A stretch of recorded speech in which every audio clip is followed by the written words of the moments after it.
Ni Ambira Boys. Ona venye wanafunzi wamefanya shule.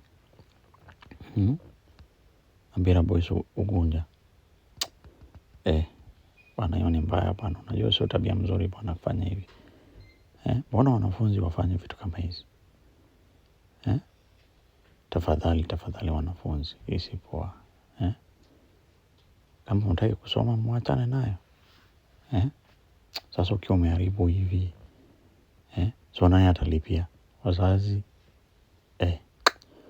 Wanafunzi pia saa zingine pia wana maneno. Sasa hii ni mambo gani tena hii sasa tena?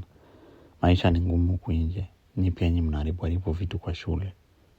Mlienda shule kusoma sio kuharibu vitu tafadhali. Wanafunzi tafadhali tujue tulienda kusoma sio kuharibu vitu. So ukiharibu vitu itakusaidia na nini? Hiyo ni ngumu bana. Hiyo maneno sio mzuri hata kidogo. Mimi sijafurahia sana. Hawa wanafunzi wa Ambira Boys wanafaa waongeleshwe kabisa. Ni mbaya sio mzuri sana.